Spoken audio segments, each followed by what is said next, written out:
Hello, Matt. How are you, dude? Good, man. How you doing? It's been a while. Yeah, it's been a minute. I think the last time we saw each other was Comic Con. Yeah, exactly.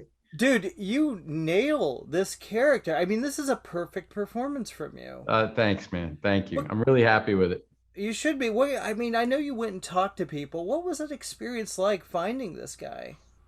Uh, well, a lot of it, I mean, it was beautifully written, first of all. Mm. So that there's that. But the roughneck culture was real. I didn't really know about. I mean, I'd spent a lot of time in my 20s working in Texas just because a lot of movies shot down there.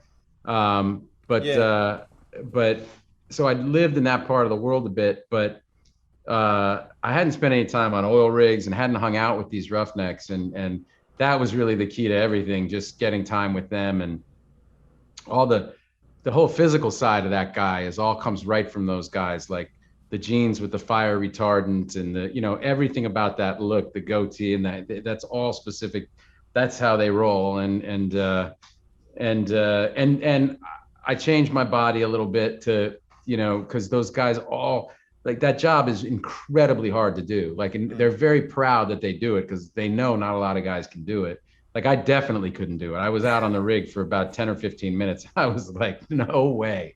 Like, it's just too hard. And you got to be really strong. You got to be really tough. You got to, and those guys are all that stuff. And so that was really, in terms of the physical side of how to build them physically, that was all hanging with those guys. And then, how they talk, and, the language was really important. And they're very comfortable not talking. I mean, you drive from rig to rig, the rig you're working at could be 200 miles from your door, and that's nothing in Oklahoma. Like, 200 miles, a couple hours on the highway, and they'll just drive and maybe not talk. And it's like, got to remember that feeling. I've driven across the country a bunch, and I know that feeling. I remember saying to my brother, like, we were driving across the country once, and I was like, did we talk in that state? Like, Nebraska, did we say anything to each other in Nebraska? I think we just went through Nebraska without talking. And, like, that's that rhythm, and you can kind of get into it. And so it was all those little details, but it came from the internal stuff came from the writing, and the external stuff came from the roughnecks. Dude, even the body language. It was like, oh my god, he really nailed this. I Yeah. You sit around those trailers on those work sites with those guys, man, and it's like, yeah, it's like by osmosis. It just happens.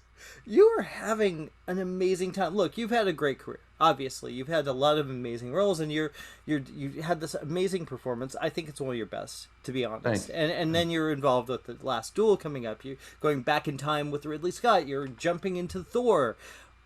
How does it feel right now? What, especially coming off the pandemic, this must be a crazy time for you. Well, you add the pandemic in that, Yeah. so that was, I mean, we shot this one pre-pandemic, and we've been kind of holding it. But yeah, the Last Duel was interrupted by the pandemic, so we shut down in the middle. I mean, that was just absolutely nuts. Wow.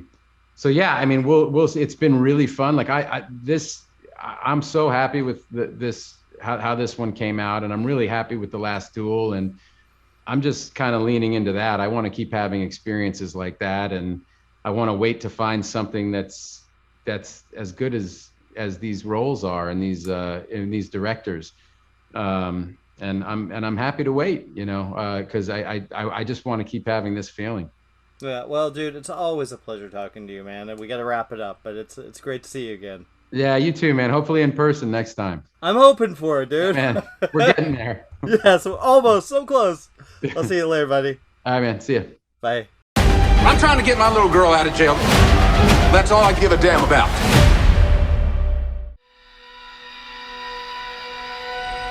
The day you left for Marseille,